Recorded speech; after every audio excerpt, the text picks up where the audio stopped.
Good evening, everyone! Welcome back once again to Vicious Rants! And of course, I am your host, your YouTube messiah, and often imitated, never duplicated superstar team, Vicious, and we are talking about the Royal Rumble!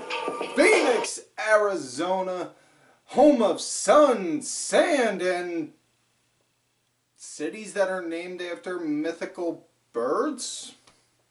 I don't know, that's the best I could think of on such short notice. Anyways, Royal Rumble this past week. My God, this was probably one of my favorite Rumbles within the past couple years. Honestly, it was just, it did not have a Royal Rumble feel. It actually had it had more like a Mania kind of feel to it. It was just, wow. Now, the big things that happened was, well, of course, TakeOver that Saturday beforehand. That was fucking phenomenal. The War Raiders, formerly known as War Machine and Ring of Honor, they won the NXT tag titles. Johnny Gargano's now the North American champion. Tommaso Ciampa, my favorite guy in NXT, still the reigning defending NXT World Heavyweight Champion. God, I love Tommy Sports Entertainment. He is a hell of a work. He works that fucking bit so damn well. Now, also big news that they announced earlier in the day before the show began. John Cena unable to compete in the Royal Rumble because he is hurt. Thus, Braun Strowman takes his spot in the Royal Rumble. Now, with that said, let's get started. Pre-show match. Bobby Roode and Chad Gable going up against the very unlikely duo of Razer and Scott Dawson. And, well, this was just one giant clusterfuck waiting to happen. Because it had a nice start with Dawson and Gable. And Gable, he was pretty much the team punching bag, but man, I don't know. Maybe it was just me, but Dawson and Razer, they did not seem to gel right, that could have just been me but I don't know. But match wound up coming to an end with Gable doing a moonsault on Dawson, but it wasn't just a regular old go to the top and do a moonsault. No, Bobby Roode had Dawson in a position where he was holding him in a neck breaker, and he had this real nice bridge, and then Gable came down and wham, pancaked him. Got the 1, 2, 3. That was it. So yeah. Next up, we get U.S. title match. Shinsuke Nakamura going against Rusev. And I know a lot of people were bitching about, oh, well, last year Shinsuke Nakamura won the Royal Rumble and now he's in the pre-show. Oh, this is such a horrible book. Dude, not everyone can be the fucking main event. Not everyone can be the fucking main event. And not everyone is going to be the tippy top guy that always is guaranteed the main spot on the card. Now, don't get me wrong, Nakamura, hell of a talent. He is a hell of a talent and a great, great wrestler. Absolutely love his work. How many times, though, has he been in main events in New Japan now? I mean, aside from the Wrestle Kingdom with him and Styles, how many times was he main eventing there? Is anyone going to go and question and say New Japan has shitty booking over that? Because if you are, then congratulations, you're as big as a fucking hypocrite as Vince Russo. Now, moving forward, get to back to the match. Rusev really liked on how leading he was right at the start, Also, really was digging on how instead of Nakamura trying to play to like a speed or trying to, make Rusev do something and do like a rope-a-dope or try and swing and then boom, injure something. No. He just wound up going in, quick strikes. Boom, boom. boom, boom, kick, boom, boom, kick, boom, boom, kick. You know, going for quick strikes, holding small submissions in for a bit. This did not feel like a pre-show match right here. This felt like a good match that it would have saw on any Tuesday night on SmackDown. I absolutely dug it. The match wound up coming to an end when Lana, okay, we gotta pause for a second because while Lana is always drop dead gorgeous, man, I don't know what it was. Maybe it was the lights at the stadium in the arena or something, but oh my Lord in heaven, oh, Lana, oh, man, she was more gorgeous than normal that night. But Lana got up on the apron, was yelling at Nakamura and the ref because Nakamura went over to the corner, started to take the turnbuckle pad off to expose it. She was yelling at him, yelling he's a cheater, you know, all that. And then Nakamura started getting hit in her face like, just go, go. And then got out the way, Rusev, boom, bumped her again. And as he's leaning over the ropes looking like, oh shit, Nakamura, boom, Sasha to the back of the head. 1, 2, 3, we got a new United States champion, and we are now all pledging allegiance to the United States and not America. Next up, we got last match on the pre-show, Fatal 4-Way Cruiserweight match, Kalisto, Akira Tozawa, Hideo Itami, and Buddy Murphy all going after Murphy's coveted Cruiserweight title. And man, I gotta tell you, I fucking love this match. I mean, this was a really cool match. The thing I dug most more than anything was right at the start. Hideo, boom, climbed out the ring, just sat out there like this, like, go ahead. While he let the other three pick themselves off. Mike, that is such beautiful, classic heel psychology. Let them all work themselves. That way when I get in there, I'll be the fresh one. And my God, it was beautiful. You know? And now Kalisto, Tozawa, and Murphy, them three, they had their spot. They had their moment. They worked it. Now, the big part that stood out for me, aside from Hideo being outside, was, excuse me, was when Murphy and Hideo had their little one-on-one spat with each other in there.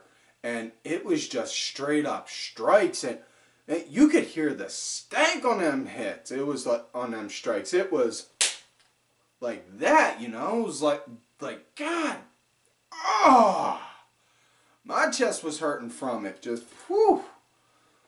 But yeah, I really dug the hell out of that little strike fight they had.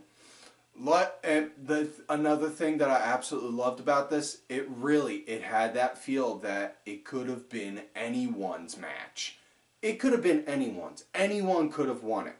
And that's what I absolutely loved about it, because it took me in as a fan like, who's going to win? I mean, I have my prediction, but it was just the way that it was played out, it made me think for a second. Well, damn, this could be anyone's match. Now, match wound up coming to an end with Buddy Murphy hitting Murphy's Law on Hideo. Got the 1, 2, 3. So, more than likely, you're going to wind up seeing a story stretch between them two down the road. You know. Now, let's get on to the main show. Becky Lynch, Asuka. Oh, my God in heaven. Oh, whew. Oh, man. Had to start taking some of them heart pills. Had to go over to my buddy. Zeke! Hand me my heart pills! Oh, man. Had to start taking some of them heart pills early in the show. Now, amazing back and forth right at the start on this. Just, oh my God, this was great. Great to see both of these ladies put on a hell of a show. This was and I don't use this term loosely. I may say it a lot on the show, And when I do, I do. But this one time, you can mark it down on your calendars, boys and girls. I mean this, and I will have this freaking etched in stone on the walls right here in the Vicious Studios if you need proof of it. That way you can go back and say, hey, you did it on this show. This was a WrestleMania fucking level match. These two put on a fucking clinic. And I don't normally say a match was a clinic. This was a fucking clinic. This was the match of the night. Hands down. You know, it was, like I said, there was great back and forth. Now, Asuka, she started to pick up the leading near the end. And, you know, and match wound up coming to an end with Asuka. She had in the Asuka lock, you know, the crossface chicken wing. And then somehow wound up rolling it around and put in what looked like a modified Last Chancery, basically. But she got the win. Becky tapped out. After that, them two, they just kind of looked at each other. Alright. Good fight. Good fight. You buy the first round at the end of the night. And then it was kind of like that. They kind of had like one of those kind of looks. So next up, man, I feel sorry that these guys had to follow up this match. Miz and Shane McMahon going up against Sheamus and Cesaro for the SmackDown Tag Titles. And Shane, right at the beginning of the show, right at the beginning, the second the bell rang, ding, ding, ding, Shane, boom, fired out like a shotgun blast, you know, right away. And I gotta say, Miz and Shane, I'm fairly surprised. They really did work together really well. I dug the hell out of them. You know? I mean, I don't know if, like, they've been... Maybe... I'm just throwing it out there and guessing. I have no way of knowing for certain, but maybe Miz took Shane before and after each show, was like, hey, why don't we go and work on these kind of moves together? You know? I mean, I'm just guessing Miz would be that kind of a guy, but I don't know for certain. But Miz and Shane, surprisingly, were a really good team. I dug the hell out of it. Miz was more so the team punching bag, which, relatively surprising considering, you know, you would have figured Shane would have been. You know, at least, yeah, given the way that, you know, certain tag teams and tag matches go, certain teams, you know, you always have the one person being the get the ass kicking so that way the other person can get the hot tag.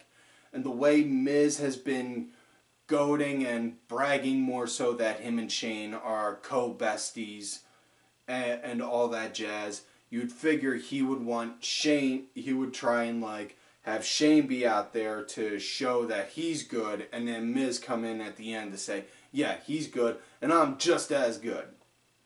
But you know, either way, it was good. Shane got the hot tag. Man, it was good action all around. And Shane, he got a really good pop when he got that tag. Match wound up coming to an end, though, when there was a big brouhaha at one point. Sheamus wound up hitting Cesaro with a bro kick by accident when he was holding Shane up to get hit with it.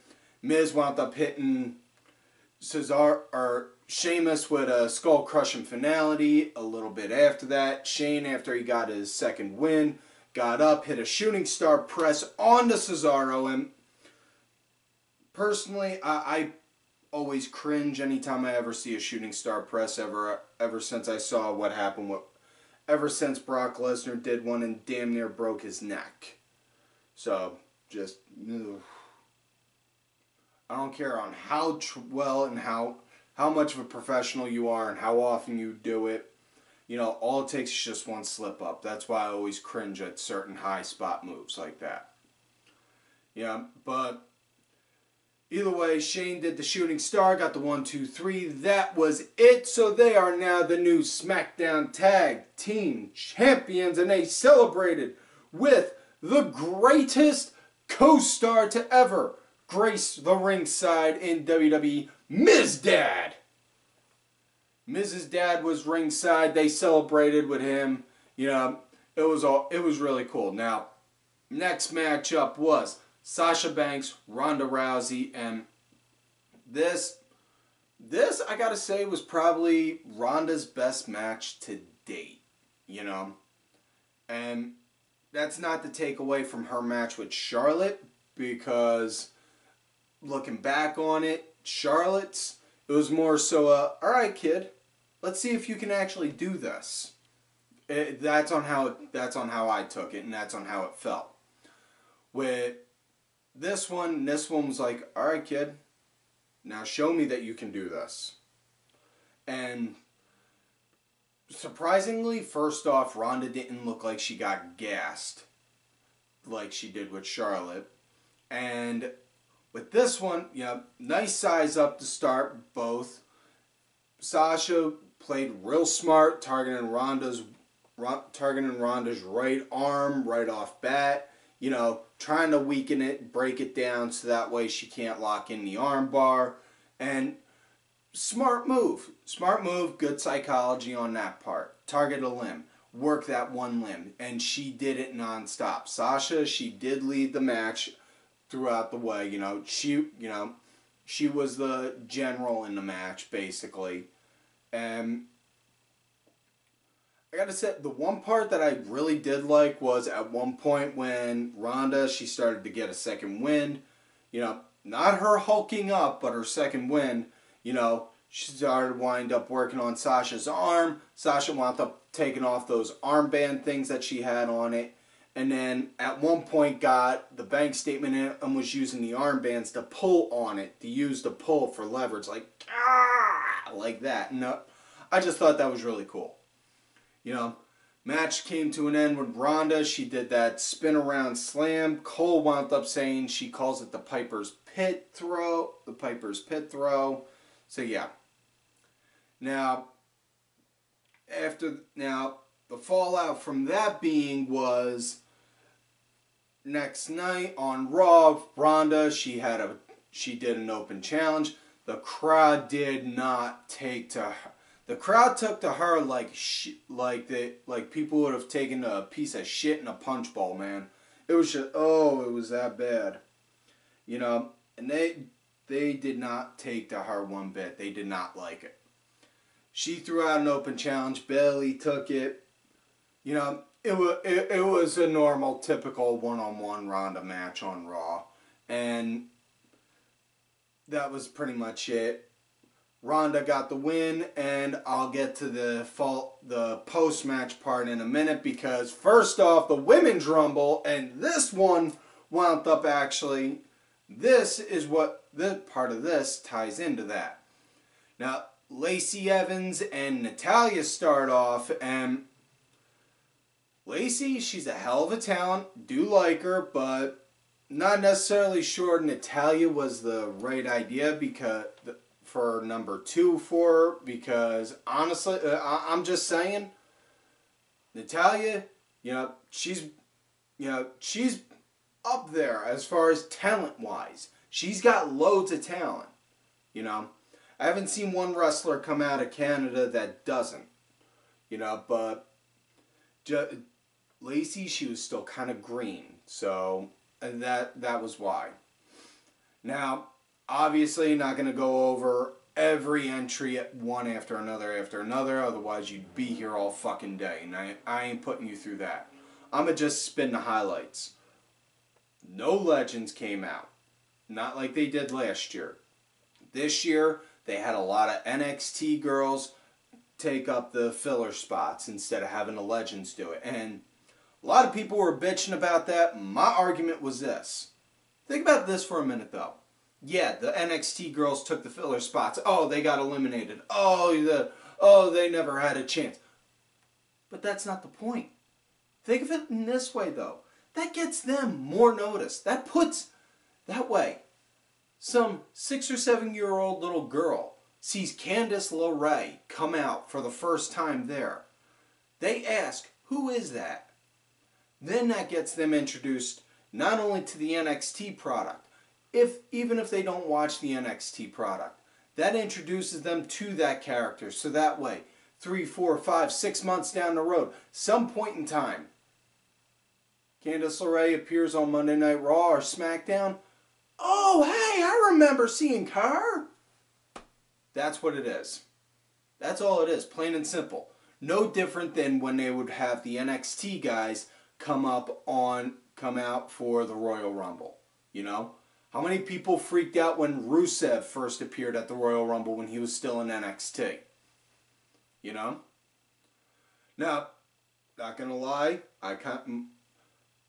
my heart wound up skipping a beat and I had to yell over to my buddy again, Zeke, I need my heart pills! When Mandy Rose and Mickie James were in the ring at the same time. And, whew, oh man, oh. Now, some of the names that I was relatively surprised to see there was Xia Li from NXT, Kairi Sane, Io Shirai, Maria Kanellis, like I said, Candice LeRae, Casey Casa something, I can't remember her name. She was the girl that was in American Ninja Warrior. Her and Amber Moon wound up both having a Kofi spot where their feet didn't touch the ground and they just kind of wiggled and scooched their butt, well, Amber more so, scooched her butt over to the stairs to get herself back in the ring. And Casey, she didn't land. She wound up scooching her butt over to the rails and then did a handstand and then walked on her hands to get back over to the ring post and then wrapped her legs around it and then pulled herself up like a freaking spider monkey to get back in there. So, yeah. Now, one thing I did think was really cool was when, even though Liv Morgan and Sarah Logan got eliminated beforehand when Ruby Riott came out, they came out with her. And before Ruby even got in the ring, and even after Ruby got in the ring, they were pulling girls out to work on them just to soften them up. Didn't count for eliminations, but they just beat them down to help make it easier.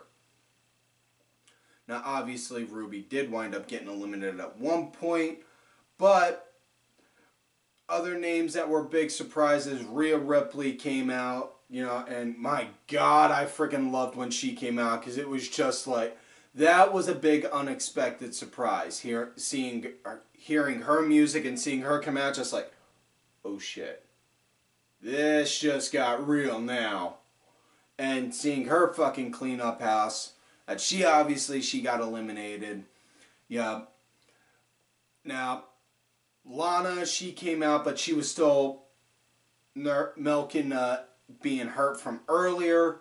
And at one point, Becky Lynch came out, looked over at Fit Finlay was saying, she can't. Put me in. Put me in, coach. Put me in. I'm ready to play. And Fit Finlay was like, all right, go. So, of course, you know, the Irish, you know, us Irish folks help each other out like that. Yeah, so Becky took Lana's spot. And the final two wound up eventually coming down to Becky Lynch and Charlotte, which, oh my God, this was a beautiful final two moment. You know, it was just, you could feel the passion in it. Now, Becky wound up getting Charlotte over. Becky Lynch won, which now we'll take a step back and rewind to what I was saying with the aftermath from Ronda's match on Raw. Becky comes out, says to her point blank, I choose you. And come WrestleMania, I'ma kick your ass. Ronda tried cutting this angry, like Hulk Hogan like promo where she was screaming, yelling, and all that. And Becky was just like, alright. Honestly, the big difference between Becky and Ronda at that moment when they were doing that, Becky Lynch was 1,000% more believable than Ronda because she was just standing there screaming and yelling, we're the same age. I was being taught how to hurt people. I could kill you with my bare hands if I want to.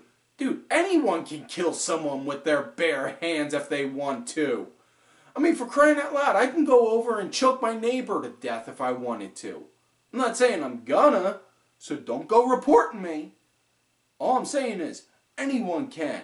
Anyone can kill someone with their bare hands. It's a matter of having the fortitude to be willing to do the execution. Horrible part on that. But, either way. So yeah, we're going to get Becky Lynch, Ronda Rousey, WrestleMania, and yeah, you can obviously tell Becky is going to win because, honest to God, New York will fucking riot if Becky walks out with a loss. So, next matchup we get after this, it was Styles and Dingle. After the Women's Rumble, it was Styles and Dingle Bryan, and oh dear God, I felt so bad for these guys.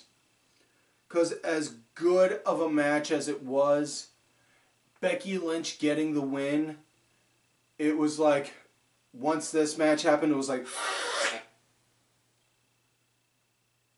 it sucked the air out of the arena, and there was just no way to come back from that. It was, you know, not, the match though, it had a pure style, you know, kind of reminding me of like the old Ring of Honor Pure Championship, you know, style at the start. You know, I had nice back and forth, but man, like I said, the crowd was fucking dead. Oh. And now, at one point, for whatever reason, Eric Rowan came out, and to solve a mystery some people have been asking, Eric Rowan, he was wearing a shirt. Some didn't know if it was Jake Roberts, Charlie Manson, whatever was on his shirt. To answer it plain and simple, it was a picture of Tom Savini. If you don't know who Tom Savini is, 1, you need to educate yourself. 2, he's a famous makeup and special effects designer. He's also had multiple roles, cameos, as well as directed multiple movies as well. He's more so works in the horror genre, hence why I would know him. Anyways, back to the match. Rowan came out. Now, match came to an end. At one point, there was a ref bump. Styles, it looked like he had the win. You know, you could count all the way up to 5 or 6, and then Rowan came in, grabbed Styles by the face, not the neck, but the face, and then boom, boom, choke slammed him, and then Daniel Bryan got on top of him. Ref, 1, 2, 3, ding, ding, ding. So Eric Rowan is going to be Bryan's big heavy, and also gotta appreciate Rowan, man. He's got some nice tattoos now, you know. He's got some nice tattoos on both arms. I dig the hell out that. Yeah. I don't know if he's had them before. Well, no. He didn't have them before, now that I think about it. He didn't have them when they were in the Wyatt family, but he may have when they were Bludgeon Brothers. Either way, moving forward. Next matchup. Finn Balor, Brock Lesnar, Universal title. Oh my God. This was a good match. I love this match. This was a very close second for match of the night for me. Now,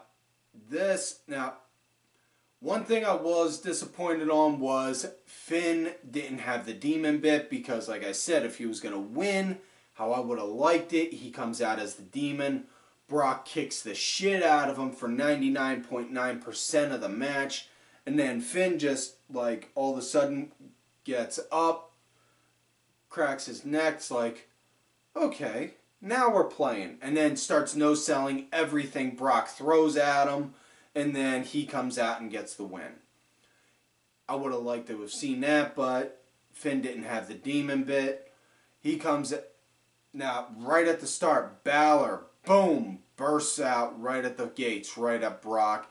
Takes it to him, starts, throws everything at Brock right at the start. And brilliant, smart move. And again, believable. The way the match played out, it was believable because of it. And I've said this before. You put a big guy like Brock Lesnar up against a small guy like Finn Balor or Zack Sabre Jr. You're gonna look at it and just think, oh, Brock would fucking kill him. You know? So, what do you do when you have a fight like that? You play to your fucking speed and you throw everything at them at once. So that way you can get the fucking win and get the fuck out there. You know, but it was but yeah. Brock started to build a bit of a comeback, but at one point Finn threw Brock Lesnar gut first right into the corner of the announce table, highlighting and emphasizing on how Brock has a history of internal gut issues, dealing with diverticulitis. I think he had to get surgery to get like 3 or 4 feet of intestine taken out of him because of it. You know, but having family that has diverticulitis, that can be a very bad thing. You know. So yeah, that was a smart way. I fully understood that part. But you know, I dug the hell out of it. You know, it seemed like legit, and that's the part that got me overall that I absolutely loved. Now the match came to an end. Finn, he wound up hitting a sling blade, went up to do the coup de grace. Boom! Did it. Excuse me. Ugh, excuse me. Hit the coup de grace, went over for the pin, 1, 2, and all of a sudden Brock kicked out and then float over instantly. Instant float over, boom. Locked in the Kimura lock on Finn's arm to where, yeah. And then tapped. And so yeah. Which now so Brock wins and is still the reigning, defending Universal Heavyweight Champion. Next up, final match of the night, the Men's Royal Rumble. And it starts out with Elias and Jeff Jarrett. Yeah. I wish I could make that up, but Jeff Jarrett. I can't really say too much about Jeff. You know, I got a shot of him right there, me hanging out with him at one time. That's a story for another day. But, yeah, Jeff came out, and next thing you know, boom, Elias smashed him with a guitar, threw him over, and that was it. And so, yeah. Now, some of the big names that, now, like I said, a lot of NXT names were used for filler in this instead of bringing up legends. And again, same reason I brought up for the women's match, you know. And I'll give a good example right here. My son, I let him know. I introduce him to the NXT product. He watches it on and off. He knows some of the names, but not as regularly as he would like to. Not as regularly as he would Raw or SmackDown. And some of the names that he saw were like, whoa, I didn't know he was in NXT. Like, or he forgot we're even in NXT, I should say. I'm sorry. He was surprised Johnny Gargano was there. His head damn near exploded when Pete Dunne came out, and so did mine. Pete Dunne came out, oh my god, I absolutely loved it because he was going after everyone, beating the shit out of everyone, breaking finger. At one point he had, I think it was Ambrose, he had him in an arm lock like that and then was actually biting on his thumb like that, and it was just, wow. You know, Aleister Black came out, I dug the hell out of that. Now, part that cracked me up was Titus O'Neil. He came out, walked a little, then ran, and then right at the turn, stopped to make sure he didn't slide under the ring again. And now also when Bobby Lashley came out, he was in and out. Like, I don't know if he beat, like, I don't even know if he may have beat Santino Marella's record, to be honest. But yeah, after he was eliminated via Rollins, he got up, pulled Rollins out from under the ropes, proceeded to beat the shit out of him, put him through a table. So that took Rollins out for a good portion of the Rumble. And at number 30, Truth, who won the number 30 spot via the, damn it, talking fast, I'm thinking, there's the there's the botch of the night, folks. Truth, who got the number 30 spot from winning the Mixed Match Challenge. While as he's coming down, Nia Jax comes out, beats the snot out of him, and then takes his spot, which now puts her in the record book as being the 4th woman to ever enter the Royal Rumble. You know, being out there with Chyna, Beth Phoenix, Karma. So yeah, she's now number 4. She gets in there. She eliminates Mustafa Ali, who was in there, and then proceeds to start, you know, going after some of the other guys. And this made the internet fucking explode because Dolph Ziggler hit Nia Jax with a super kick, which then led to Ray hitting Nia with a 619, and then Randy, boom, RKO. And some people were saying, oh, WWE, you're supposed to be an entertainment brand, but you're having men attack women. That's condoning violence against women. No, it's not, you stupid fuckknuckle. And to put it simple, intergender wrestling, man. Shit, that was around when Andy Kaufman was doing that gimmick. You know? And intergender wrestling has been around for forever. I have no problem with intergender wrestling. In fact, I fucking fully endorse it. You know? I would have absolutely zero problem whatsoever seeing girls go against guys on Monday Night Raw or SmackDown or on pay-per-views. You know? Let it fucking happen. You know? Christ, I grew up seeing women beat the shit out of guys on a corner because they were pissed that they were sitting over there getting drunk instead of going to work. So I grew up seeing that kind of shit. I'm used to it. Let the fucking intergender wrestling flow through the TVs like it's nothing. Please let that happen.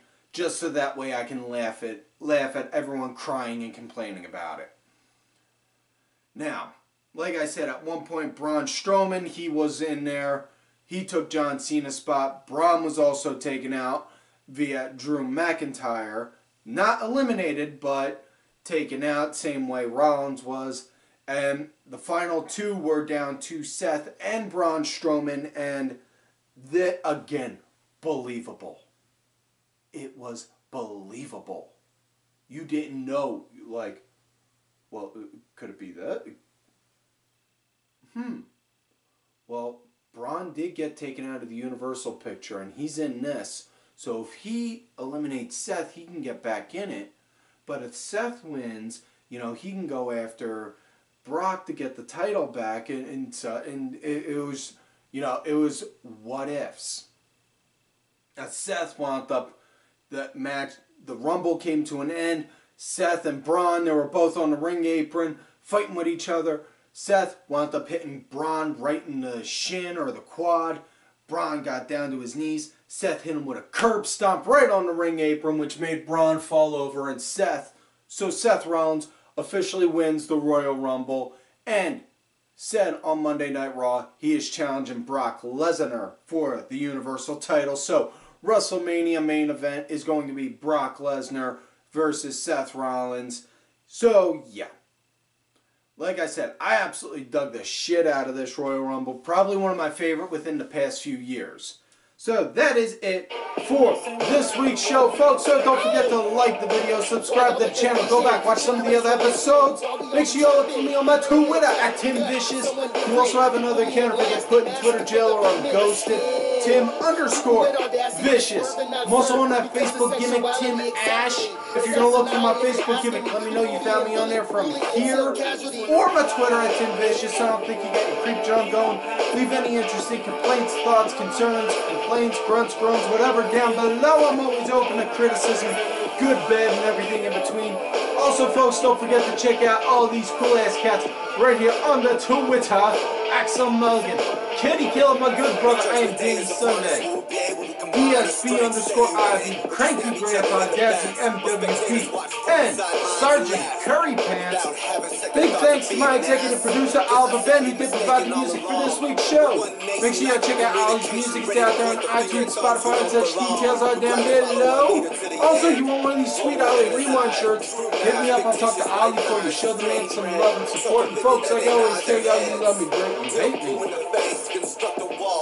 Fuck you.